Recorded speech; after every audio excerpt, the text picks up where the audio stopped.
So, hi, Natalie. Thank you so much for being here. Thank you. Can we please start by you introducing yourself, your business, and what you do?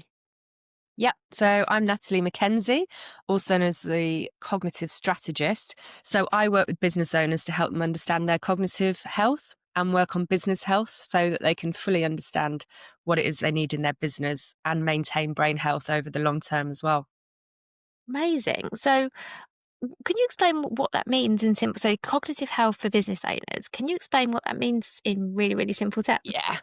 Basically, it's how you do things, how your thought processes work, how your cognitive domains, what we call. So your memory, attention, executive functioning, all of that, how it actually impacts business, how you work every day. And ultimately, what I put into that as well is around brain health. So, how your day to day business practices affect your mind and your brain health and how to look after them long term. Because people aren't thinking about things like their cognitive and brain health until it's a bit too late, or if someone gets ill in their family, or they get to a certain time of life and start realizing that they're maybe a bit foggy, or they start to notice a little shift. So I'm bringing it into day to day business practices so people can understand more about their strengths and weaknesses and how to make things more efficient. That makes a lot of sense. And I'll come on to strengths and weaknesses in a moment, Natalie. But coming back to brain health, how do we know or can we know if we have a healthy brain or not? This comes down to a lot of self-awareness and self-reflection. So if we take two halves, so I'm my main background is brain injury. I run a brain injury rehab service. So I know very much about what happens when a brain doesn't work optimally or when things go wrong. But often a lot of people don't really look at how their brain is working day to day and monitor it. So there's different ways of doing it. So you might be aware of more of your mental health and your mood and your tiredness, but you're not really, as I say, monitoring it. My scientific side comes in where we do actual cognitive health assessments. So we get a really scientifically measured, backed way of looking at how you're performing across domains. Like I said earlier, your working memory, your decision making, your impulsivity. And they're really important for me because they give people a baseline of function. So we all have a different cognitive profile. Like we do a body profile, we have our strengths and weaknesses. We've got one side of our body that tends to be a little bit stronger than the other, more dominant side, etc. It's the same with your cognitive profile, your brain profile. So there will be some things that you're good at and some things that you won't be good at. Depending on how reflective and in tune you are with your own behaviors, you may or may not be aware that, say, you're rubbish at attention, whether or not you've got a diagnosis of something or not, or you're not very good at long periods of focused attention, or you're not very good when you're not structured, or you might notice that you struggle when you jump from task to task, but you might not fully understand why, what it really means in terms of cognitive performance and cognitive function. So, one way to answer your question is just to have more awareness of that. What are your patterns? How do you think? How do you carry out your day to day business or tasks? But the other one is the more scientific way and the more evidence based way of doing things like the cognitive health assessments. Perfect. Thank you. And so, does memory come into this or not? Or is Mm. memory something separate? 100%. So memory is quite a complicated thing. This is why I love brains. Everyone just thinks you've got your memory and your attention, but they all break down into much smaller parts. So you have your working memory, which is a very, very short period of time. You have your short-term memory, which is slightly longer. Then you have your long-term memory. And then you have other things like semantic memories, episodic memories, all sorts of different things. So memory is a very big umbrella. So often people will say that they've got issues, oh, my memory's terrible, when actually it's the attentional processes that are under pressure, as it were, which doesn't necessarily mean that you have ADHD. It's not as simple as that. But often people will say, oh, I'm terrible at remembering X.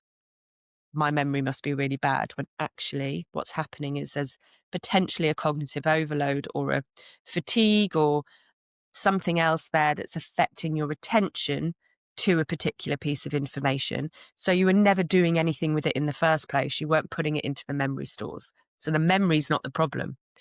It's the attention to the information that's the issue. Oh, that makes a lot of sense. And I can definitely see why it'd be useful to know that. So, like you say, I do speak to people. My husband, for example, will always say, "Oh, I've got a memory problem. I can never remember anything."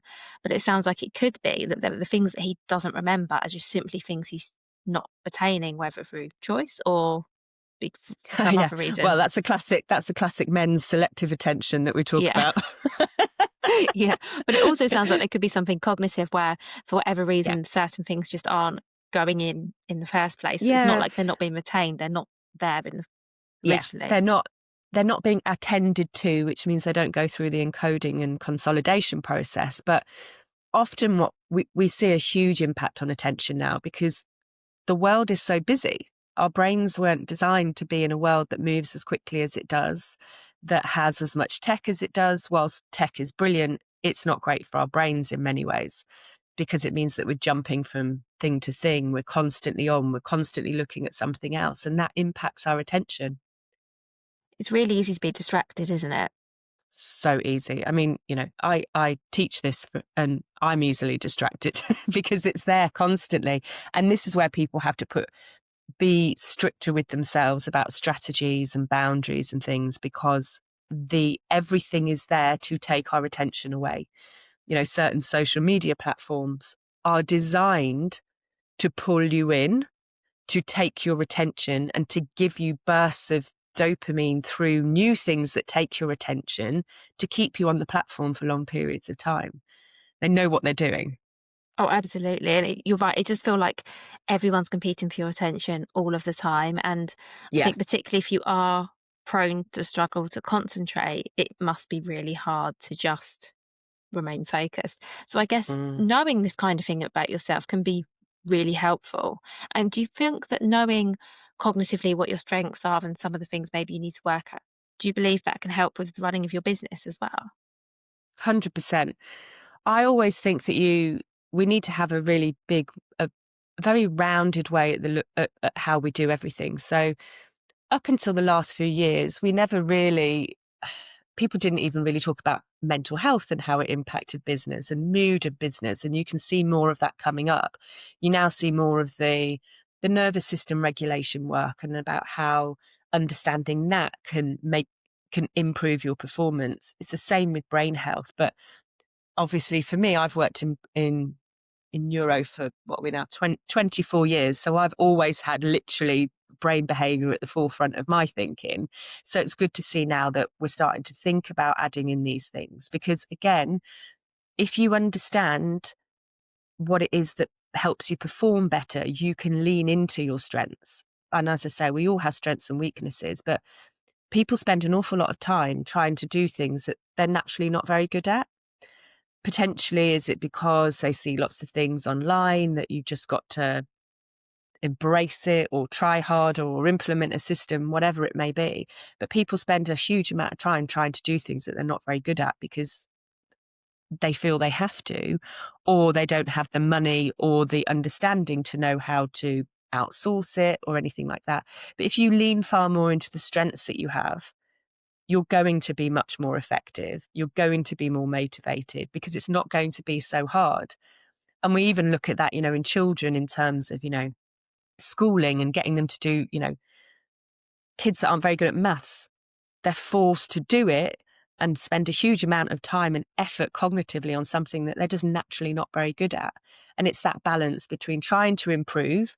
And we know that doing things that you find hard and are challenging are good for your brain, for a brain health perspective. But there's some things that you literally just don't need to waste your time on. Yeah, that makes sense. What about sort of how your brain, in terms of how your brain works? So let's say you're someone who struggles to concentrate. Is that something that you can work on and can be improved? Or is that something where if that's how your brain is, that's how your brain is? That's what I'm not sure about. Yeah, so absolutely. There's always ways of improving cognitive function. And as I say, my background in brain injury is great evidence to that. Neuroplasticity, which means the brain's ability to adapt and adjust to any experience, whether it's a trauma to the brain or it's a life event, burnout, stress, all of that. So long as you're implementing strategies, your brain is plastic and it will learn how to do new things. But it comes down to understanding what it is that you need and the willingness to implement it. So often a lot of strategies are quite simple. So things like if you struggle with concentration and attention, looking at things like time blocking is a really, really effective and evidence-based way of getting more done because you know you're only having to focus for a certain amount of time. Having days where you delegate particular things like a marketing day or a production day or a finance day, knowing what's coming so that your brain knows that you're not having to jump between tasks, which impacts attention and focus, is a really simple way. But people often don't think they need to do it, so they don't. It seems too simplistic. I don't need to do that. So they don't do it. Or they start it and maybe do a few days of it and get distracted and stop doing it and then say that it didn't work. But anything that you do from a habit formation or strategy implementation has to be repeated and compounded for it to be habituated. But often people give up before that point, which is normally about 30 days, 90 days if you've got a more inattentive brain, which is a really long time. So you have to have quite a lot of what's the word? It's willpower, really. Willpower to Yeah. stick with it and want to do it. And that's often what I see. People will say, "Oh, I tried that, it didn't work." I'm like, "Well, how long did you do it for?" "No, a few days." Same with supplements. "Oh, I tried so and so, but it was rubbish." "How long did you do it for?" 10 days. That's why. That's what you see a lot. And again, that's kind of because our brains are working so quickly now and so distracted, and there's so much out there that they're just working at such speed that we expect answers and change so quickly because our brains have become used to getting that so quickly from other means. That makes a lot of sense. And then I guess on the other side of that, when a habit is embedded, you do it every day without even thinking about it, don't you? So, like supplements, I take Yeah, supplements every morning. It's just what I do. I eat my breakfast, I take my supplements. There's no sort of, but there is thought behind it, but there's no conscious thought. It's just like that's what I do. And I guess that's because I've been doing it for a long time and now that's a habit. And I'm sure yeah, like lots of us have these things. So is that the point we're hoping to get to where something's just the way we do it? Is that what we're yeah. aiming for? Yeah, absolutely. And I think when you first started doing it, you may or may not have been brilliant and done it every day. There might have been a couple of days where you forgot. But by the sounds of it, because you said you did it with breakfast, you've habit stacked it on top of something else you're already doing, which has made it easier for you because presumably you eat breakfast every day. So you've hooked it onto something else that you're already doing. And that's a really clever way of building habits anyway.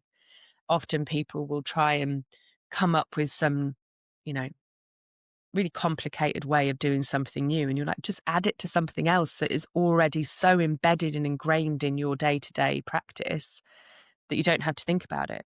That's the fastest way to habituate to something. That's brilliant advice, thank you. And while we're on habits, are there any other ways that we can that are good to sort of ingrain new habits? Like I said, there's the habit stacking. So doing it already on top of something you already do. But again, honestly, I think people really overcomplicate things. This is where understanding how your brain works is important as well. So for some people, they need all the external prompts. You know, I'm not going to say it because she'll mind. She will shout at me if she hears me. Things like that. Some people really rely on those. If that's what you need to do, use the external prompts, use the tech that's available. Some people like to have reminders on their phones, so it's set every hour that they need to have a drink, for instance. Some people need the bottles that tell them where they are in the day. Gamification for different brains is quite helpful. So if you have to do something to fulfill something and you know that your brain works well on that, on reward, do that. If your brain is better knowing that it's simply at the end of the day doing a review checklist and checking off all the things that you were meant to do as a habit that day, that works best for you. It's really, brains are so individualized. And I think, again, this is where the online world can confuse people because there's so many options. If in doubt, simplify it, take it back to basics, just write a list. Simple. This is what I'm getting for this actually is that Our brains are so individual, and you're right, Mm. what works for someone won't necessarily work for someone else. And that makes a lot of sense because you do read all this advice about this is the best way to start a new habit or whatever, particularly at this time, coming close soon to the new year. But you're right. I mean, I know for myself, I've tried so many things that don't work. Like, I don't care what my streak is on Duolingo. I really don't care. It doesn't Yeah. interest me at all. However, I think, as you said, for me, doing something at the same time as something I already do, kind of that does work because I don't have to think about it. So I think you're right. It must be very individual, and I suppose it's just a matter of working out what works for you. Yeah, 100%. You see, I'm a streak lover. I was devastated yesterday. Was it yesterday morning? I woke up and I went, oh, my husband woke up like stark out of bed and he's like, what's the matter? And I'm like, oh, I've lost my 4-year Peloton streak. I was so upset because that was what was keeping me motivated, even though I wasn't necessarily doing the exact thing that I needed to do, the workout. Occasionally there was a cheat one that was like a mindfulness or something. But that for me works. I like seeing something visual that works for me. And again, when we look at people's cognitive profiles, we're far, that whole people are either visual or auditory learners is a bit old school and a bit debunked, really. But there are people that work better from a visual processing perspective that need to see things in a particular way. Or depending on people's reward based circuits in their brain, some people will need to see those streaks or to see the stars. Or there's even apps out there now that you can build a forest or you can build a village based on how many tasks you get done in a day. That really, really, that gamification element can really work well for some people. Yet what you've then got to be aware of is how that impacts your productivity. Because if you're working on reward and getting that dopamine from things, you can be very easily distracted into another world of reward based stuff, which is where you see people have poor productivity because they focus on that too much and don't put the boundaries in place to say, stop now. And that those boundaries again might be an external aid or a prompt like an alarm, to bring you back on task and things. So yeah, it's widely individualized. So it sounds like coming back to what you said right at the beginning. So knowing your own cognitive profile is going to be the key here. You Yeah. mentioned on your website building, like when you're building a team in your business, about building a team around your skill set gaps. What does that look like in practice? Again, this is for people that are kind of scaling, and it can always be a difficult thing, can't it? Like when to expand, when to get a team member in, and that can be really overwhelming in itself. So if people have got issues with decision fatigue or overwhelm because they're cognitively overloaded, often looking at what it is that your cognitive gaps are. And back to what I was saying earlier, if you're not great at you're an ideas person, so you're great at kind of visual processing or executive functioning or something like that, but you're not so great at the operations side of things, the organization or the sustained attention, then you need to be outsourcing that to somebody else that does have that skill. Like you said earlier, in terms of you're not motivated by your streaks, someone else that isn't so gamified or looking for the reward based things, that is more process based and more structured and evidence based, actually will be great to have as kind of a part time or a consultant ops director, for instance, someone that's better at systems if that's not where your cognitive strengths lie. If you're an ideas person but you can't get it to fruition, outsource that to somebody else or build your team based on what their cognitive strengths are. And what you basically want is you want a team that is a whole orchestra of the brain. You want to have people that, and you see it in successful companies all the time. You have the CEO who's the ideas person, but literally ask them to do a spreadsheet or a funnel or a strategy plan, they fail.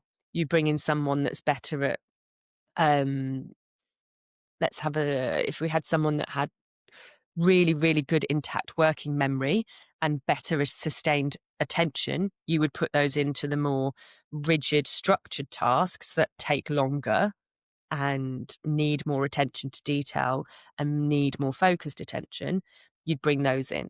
If it's somebody that's better at spatial awareness, if you were say working in a shop or building something or something that was more visually required, you would need someone that has good visual spatial awareness to see how that looks pleasing or how that fits in literally better from a spatial awareness perspective, because you might not be good at it all. And often people aren't. Like, you'll hear all the time that entrepreneurs are just good at everything because they're the head of marketing, head of finance, head of strategy, everything. Just because they're the head of everything doesn't mean that they're brilliant at it all. There will be things that they're not so good at. But And yeah, yeah, no, sorry, you go. I was going to say, and things you enjoy less as well. Because I can say for my own business, um, things that I outsource, and I'll be very honest here, I outsource the things that have to be done constantly over and over and Hmm. over. The things that are the regular tasks that don't take a lot of thought but need to be done, because I find that, being really honest, so boring. Yes, I can do it. There's no reason that I can't, but I just find it hard to motivate myself to do certain things because Yeah. they're boring. And that, I feel very vulnerable saying that, but it's true. No. Whereas some people absolutely love, um, you know, that love doing those sorts of things, and that's what really excites them. So I think that is that part of your cognitive profile as well, the Yeah. things you enjoy and the things you Yeah. don't enjoy. Yeah, 100%. And again, that's what you've done, and I think it's brilliant you've done that, because again, it's that self-awareness. I don't like doing them, so I'm not going to do them. Because if you do them, you will waste so much time doing them because you won't do them quickly. You'll procrastinate. You'll find something else to do. They won't get done. So you already have that understanding.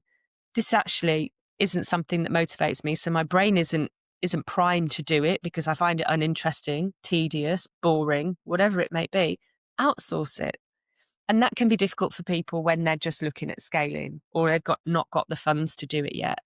But that's why you've got to kind of look and think, right, this is where I put kind of like my business goals into place. I don't want to have to do this long term. So it's a priority that I have a plan and a strategy around building the business to a point where I can outsource it, whether it's to automation. And there's so many automations now, isn't there? They're confusing because there's so many, or you outsource it to another. Thank you. Um, If it's okay, I wouldn't mind talking a little bit about some of the things that can affect us as business owners. So Mm, obviously outsourcing is one thing, but something that can often lead to that is overwhelm. Um, what are some and overwhelm and decision fatigue? I don't know if they're the same things or separate things, but I sometimes feel like for myself, if I'm feeling overwhelmed, I feel like I can't make decisions. So I don't know if there is a link. What are some signs that this might be something that that this is setting in, and how can we recognize it before it leads to something a bit more serious? Because I think all of us who run businesses have these times where it's just everything feels a bit too much. yeah. It's classic, isn't it? We all get really overwhelmed running businesses because we don't take enough time to be out of the business or do the rest and recharge because we're doing everything for the business. Quite often, other people will tell you that it's a problem before you notice it. So it'll turn up like, you might find that people say that you're being a bit more snappy or you're being a bit more moody is often one of the first signs that you're in cognitive overload. So cognitive overload is effectively overwhelm. You then add in what it does to the body and the nervous system and everything, which is all intrinsically linked. And that's when you see your behavior start to shift. So one of the first markers also behaviorally will be changes to things like your sleep and mood, how you're waking up, even like coming much further forward to actually how it shows up in your business. It will start showing up in you earlier than it will in your behavior. And that's again where you need to be really aware of what your patterns are on how you're feeling rather than just going, oh, I'm really tired. Actually looking at that and taking time to reflect on that and do something about it. But the decision making stuff is down to that cognitive overload. So some bright spark out there has decided that we make about 35,000 decisions a day, which is an enormous amount. Goodness knows who went and tabbed all those up, but it's a huge amount. And that's why, you know, leaders, people like Steve Jobs, Barack Obama, wore the same clothes every day because it reduces the need to make a decision about small things like that. And whilst that sounds ridiculous, why on earth would I wear the same outfit all the time? It's just one less thing to think about. And again, going back to what we were talking about earlier with that habit stacking, if you can reduce things like that, deciding what you're going to have to breakfast. I have the same breakfast every day because I can't be bothered to think about what I want at that time of day. Some people lay out all their clothes on a Sunday knowing what they're going to wear for the week because it just reduces that load. And when it comes to decision making in business, I often say to people, big decisions should not be made impulsively. If you are faced with a big decision quickly, you need to kind of have a 24-hour rule on it. Because if you are fatigued, if you are overwhelmed, your executive functioning, so the front part of your brain that deals with all the weighing up information, making a judgment, seeing how it will impact, forethought, actually seeing what's going to happen as the outcome further down the line based on experience before, it becomes impaired. The first thing to go in nervous system dysregulation, sleep deprivation, or not even deprivation, just not great sleep, and generally not taking breaks is that frontal function. So you need to start to put boundaries in place. And again, I say to people, don't make decisions at the end of the day. No decisions should be made past 3 o'clock when we have a natural depletion in cortisol, and which impacts our cognitive function. Or as simple as no more than 3 decisions a day, which sounds ridiculous. But again, it's putting those boundaries into place and putting those strategies into place to reduce that decision fatigue, because there's just too much to think about. And often people say, well, if I can't make a decision on that, then things have to wait. That comes back again to you looking and planning and prioritizing what is important. And really, you shouldn't be at a point that if you have to make a decision immediately without something going terribly wrong, it means that your kind of planning isn't great anyway. Yeah, thank you. And on that, I'm just thinking, so I like the examples you gave of ways you can reduce the decisions you have to make in your life. So, like laying out your clothes, planning your meals, whatever it is. Mm. Are there similar things we could be doing in our businesses to reduce the amount of decisions we have to make? I would say when it comes to business, again, it goes, I think I said earlier, if you plan your weeks based on your business needs, as I say, like delegating particular days for different parts of your business, that really helps, because then you're only focusing on the decisions in one domain, as it were. So if it's product purchases, or as I say, another day is marketing, if you reduce the task switching, which I can never say, I've got to find a better way of saying it, and put them into different delegated days, you naturally reduce the amount of decisions you have to make across a broader topic, if that makes sense. Yeah, that makes a lot of sense. So we're speaking about this on a Tuesday because Tuesday is my podcast day. There you I go. only do podcast things on a Tuesday because Yeah. it's just easier. Yeah, but your brain likes that because it knows today is podcast day. All I need to think about and make decisions about is this genre or this area. And I do that myself. I have 2 different days of the week where I work, because I have 3 businesses. I work on different businesses on those days. And then I break down that day into, it might be that the morning is finance, depending on where we are in the year, and the afternoon is social media, say. So yeah, grouping together your areas of business will naturally reduce the amount of decisions you're having to make, because in each area there are reduced numbers of decisions. So you're kind of just funneling it down naturally, rather than having a day where you're jumping from one area to another, with area A having 5 decisions, area B having 5 decisions. And you can just see how that funnels it down when you're doing different days for different things. Yeah, I think so. And I mean, also, my brain really likes knowing in advance, like, okay, I wake up today, it's Tuesday, Tuesday's podcast day, I'm doing podcast things today. It kind of likes, no, I think, me, my brain, probably the same thing, like knowing, okay, this is the day I do this. I don't have to think about this thing today because I do that on a Friday. So today's Tuesday, I'm not thinking about Friday's things because they're for Friday. Does this Yeah. work for every type of cognitive profile, or are there people who this absolutely wouldn't work for? So Because coming back to what we were saying before about there being lots of advice and people trying to yeah, all follow the same things. yeah. So there'll be people listening that like, oh my goodness, I couldn't think of anything worse than doing the same thing all day. Fine, but you have to understand there is a consequence of that. So you may not be as productive, or you may find that you get more frustrated because things aren't getting done. Um, I truly believe, and again, I work with all sorts of different brains. In my brain injury work, I specialize a lot in ADHD as well. So I know how different brains need more stimuli. Now, when that's happening, what you then have to look at is we go back to the things like the time blocking and breaking down your day. So even if you were let's say we're having a marketing day, so you're doing the thing where you're focusing on one domain, you then just have to make it so that you've got more rewards in that day for you. So when I work with ADHD brains, we often look at, okay, so you can do 40 minutes of the boring stuff, the marketing stuff, but then you have a reward of doing something that fills your bucket, as it were, for 20 minutes.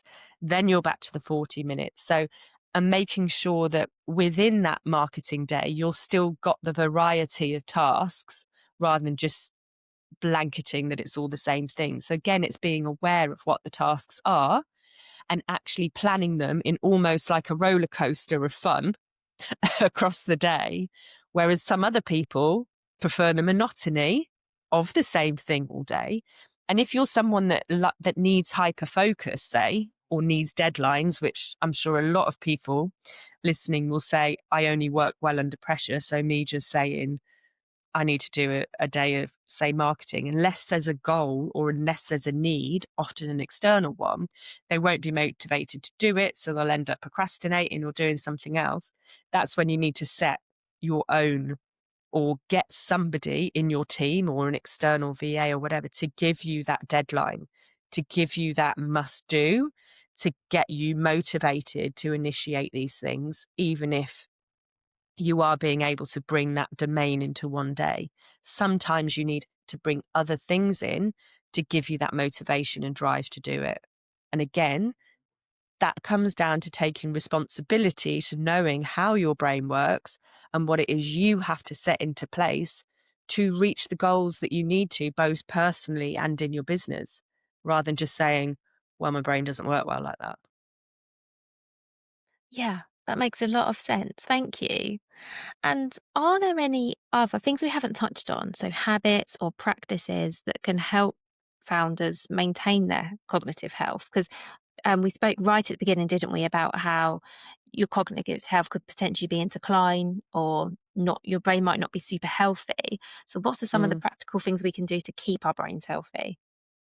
Back to basics, the thing that I always teach people about is, and I've probably said it about 10 times, sleep is God, honestly. And I think people, it gets me really frustrated when you see a lot of entrepreneurs and business owners online basically saying, you just got to go hard, hard, hard all the time. And you have to sacrifice sleep, or you have to work 15 hours a day to get to where you want to be. If you do not sleep well, or you curb your sleep, or you don't understand the sleep that you need, you will impact your brain health long term. And there is absolutely no point in you building these brilliant businesses that make you money if in 20 years' time or 30 years' time, you have no idea what is going on and you can't enjoy the fruits of your labor because you pushed your brain too hard or you didn't look after it 20 years ago. Because things like dementia show up about 20 years after they're already happening in your brain. So sleep, back to my point, sleep is when we consolidate everything. It's when we take those 35,000 decisions that we made in the day and we decide what to do with them. We decide whether to encode them and store them, or we decide to get rid of them. But also it's when the brain flushes out all of the toxins and all of the plaque and all of the bad stuff that builds up. And if you don't sleep well, you don't filter everything out. So you wake up foggy.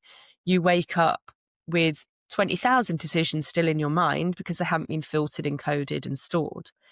And it's just one of the real basics. And I think when people are in overwhelm, they're dysregulated, they're worried about their business, whether that's financial, they're making decisions when they go to bed and ruminating. If that's all happening at night, you will not perform well at all. You'll make bad decisions. We know that one night's poor sleep can impact decision making by a huge percentage, almost 40%. And if I told you that tomorrow, if you wake up, you're going to be 50% less able to make a decision, you'd be like, crikey, why I'm not making any decisions? Because what if one of them's a really bad one? Sleep, honestly, is God. And one of the biggest things that people can do, and they don't do because some people spend 8-9 hours on a computer or on Zoom calls back to back, or in a room kind of creating things. People aren't getting outside enough. We need to be outside underneath the sunlight for about 20 minutes a day, whether that's 4 lots of 5 minutes or, ideally you want a block. But what that does is it stimulates the pineal gland, which that's where melatonin is produced. And it's melatonin that helps you sleep. It helps you fall asleep quickly. It helps keep you asleep, and it gives you good quality night's sleep so that the next day you are cognitively functioning at a good level to perform in your business. But people don't do it. I've worked with people who've had chronic sleep problems and on sleep medication, and within 3 months of them getting outside for 20 minutes a day, they're off sleep tablets because they've gone back to what nature Wow. does best. And it's, again, people overcomplicate things.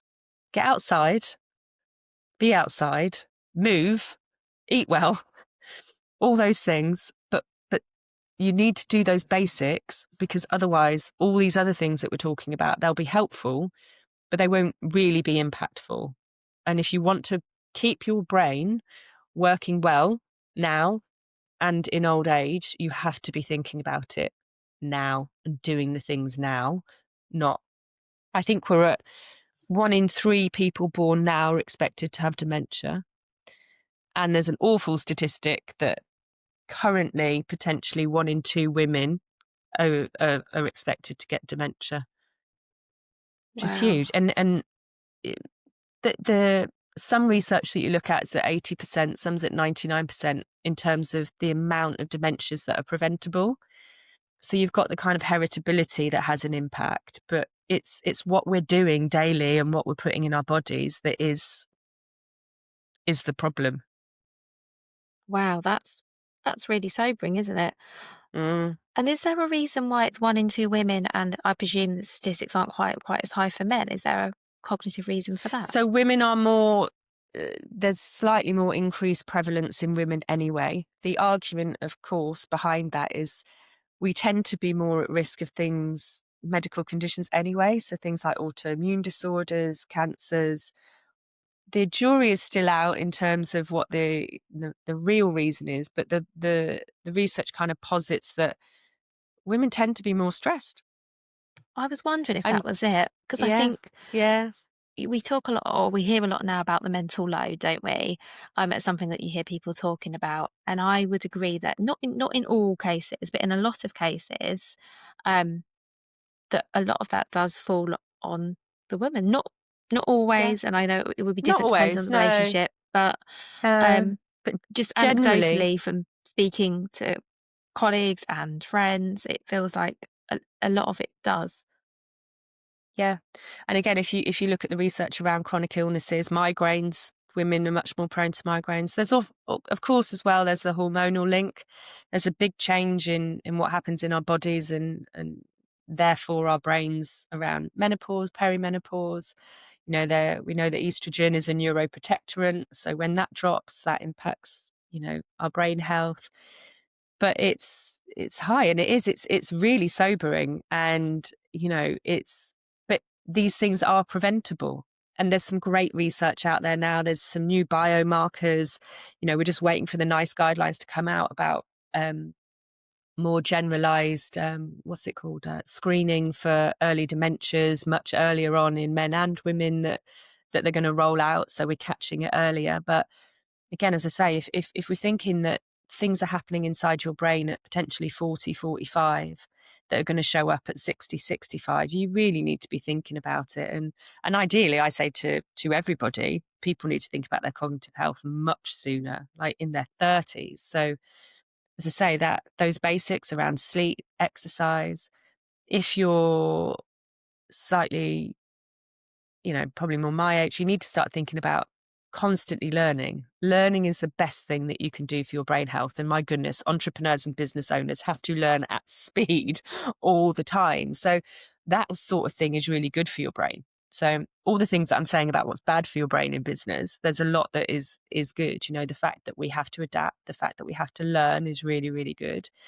But learning random things like go and learn taekwondo or tai chi or uh, the trumpet even, learning is one of the best things because the area of the brain that deals with learning also deals with memory, also deals with neurogenesis, and that's what will keep your brain active.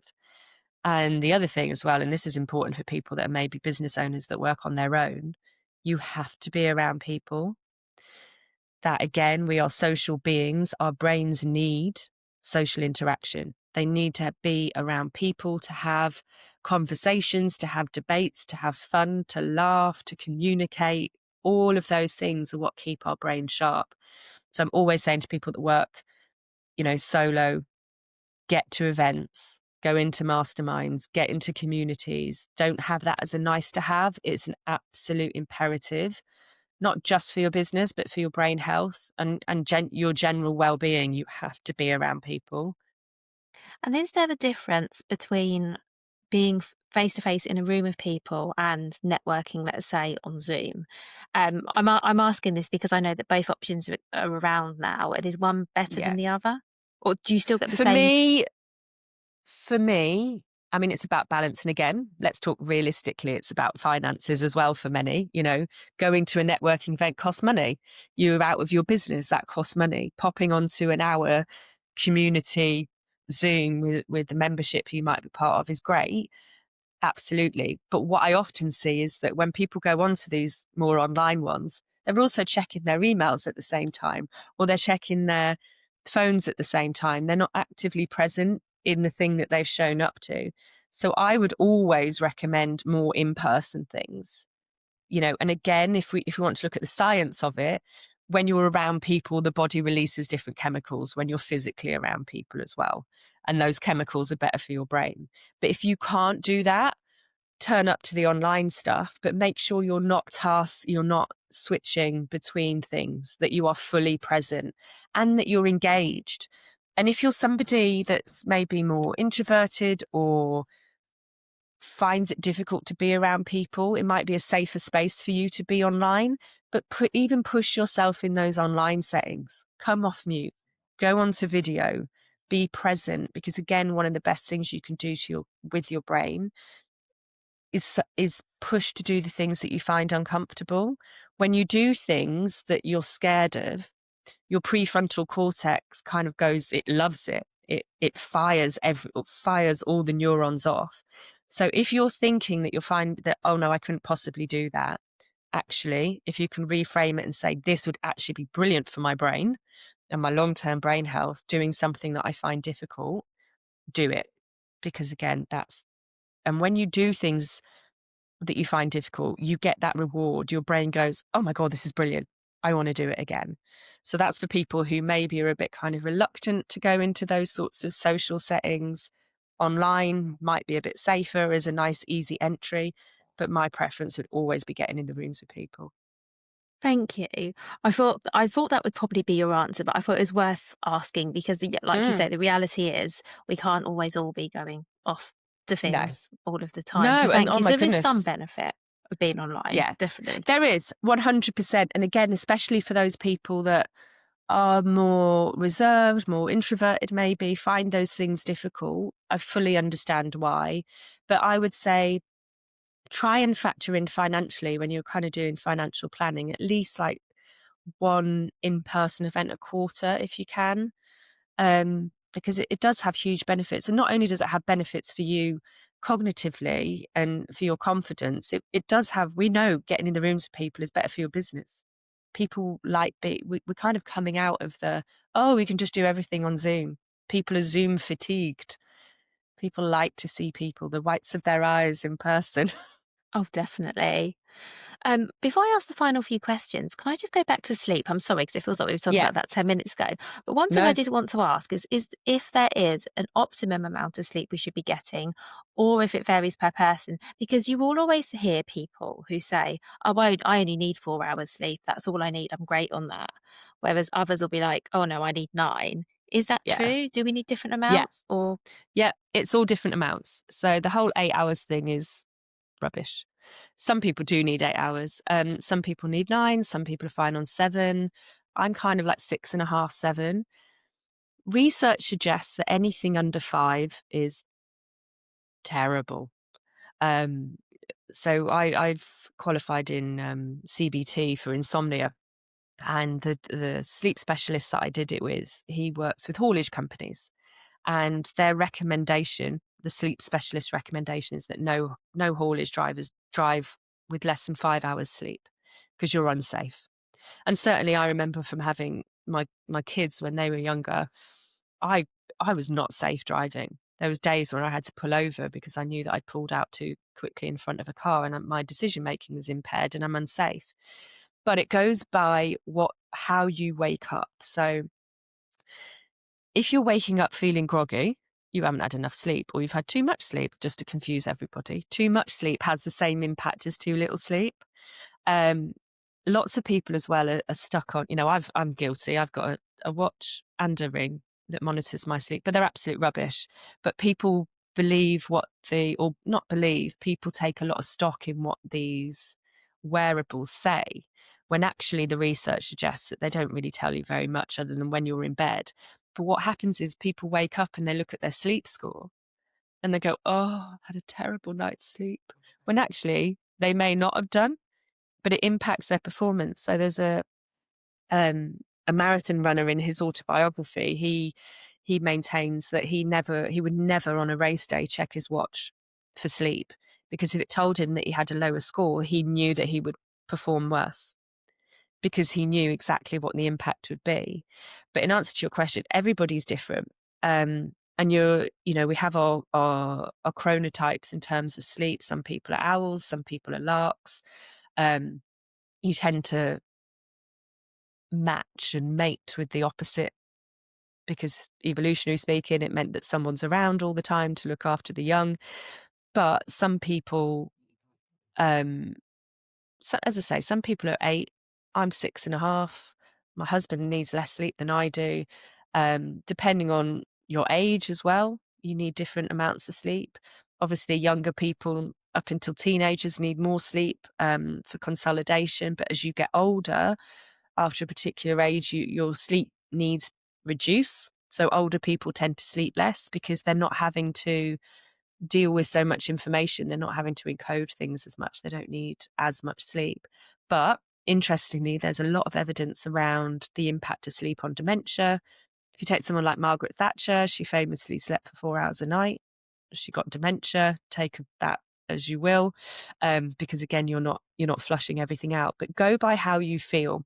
The key is, though, that you need to keep your routine the same every day. So some people, go to bed at the same time and wake up at the same time every day, even on the weekends. Now, of course, life gets in the way. If you have the odd late night, doesn't matter, but get up at the same time anyway. Um, if you go to bed a couple of hours later, just get up at the same time. You'll be fine. But go by how you feel. And it could be that you're waking up just at the wrong time of your circadian rhythm. So we run in 90-minute cycles. And sometimes people wake up at not quite the right time, which is what leads to the fogginess. That makes a lot of sense. Thank you. So I guess again, it's just working out what works for you. Yeah, 100%. So, Natalie, if someone's listening and they're already feeling they're really mentally overloaded, they're really stressed, is there one thing they could do right now that would help them? Simplify, just go back to basics. Actually look at what the real priorities are right now for you. What's a now, what's a not now, and what's a later. It's kind of like almost like an Eisenhower matrix type thing. Just peel it all back. Set aside the time to sit down and do that. Don't do it as oh, I really need to do this, but I can't because I'm overwhelmed. Again, I feel everyone, when they get to that point, has a responsibility to take action and do something about it rather than just saying, I can't because I don't have enough time. If you're in that overwhelm, you have to, for the sake of your own mental health, brain health, and the business, set aside the time to just peel everything back and simplify it and look at what the priorities are right now, and then work from there and then plan those from there. Thank you. And get your sleep in check. But you might have an opportunity to say that again, because I'm actually going to ask you the very last question, Natty. I promise this is the last one because you've given us so much of your time, which is, if listeners take just one thing from today, because obviously we've covered such a lot, what would you want the key message to be? Yeah. And you can say sleep, it's Sleep. fine. Yeah, it is, honestly. And I bang on about it all the time. Get yourself outside. What people don't do is they don't plan in breaks. They might go, oh, I'll have my lunch, but then you're working through your lunch. Plan in breaks throughout the day. Get outside, get some fresh air, move your body, check your sleep. Oh, and one other thing I haven't said it yet. People often, and this is linked to sleep, to be fair, they wake up in the morning and they reach for coffee or caffeine straight away. Try and stop doing that, because what it does is it teaches your brain to skip the natural waking cycles and it skips the processes, the clever processes that it does, which means that later on in the afternoon, when you have a natural cortisol drop at about 3 o'clock to 3:30, you have a massive drop off the cliff cognitively. And then you reach for the caffeine again, which then impacts your sleep because you're drinking caffeine too late. Try and reduce that in the morning, because again, what that does is it kickstarts your brain into the natural processes that it needs, which impacts executive function, decision making, problem solving, cognition generally, and it makes you more cognitively focused. Caffeine is good cognitively, just not about an hour after waking up, which everyone always hates me for, because they're like, but I need my coffee in the morning. No, well, that's because you trained your brain to need it. Try and push it, and actually you'll see that you're probably more productive. That's really interesting. Thank you. And what a great tip to leave us on. Thank you so, so much for everything you shared, Natalie. Really enjoyed You it. are more than welcome. I will talk about the brain all day long. And I will put links in the show notes to your socials, your website, and everywhere everyone can find you. And thank you again.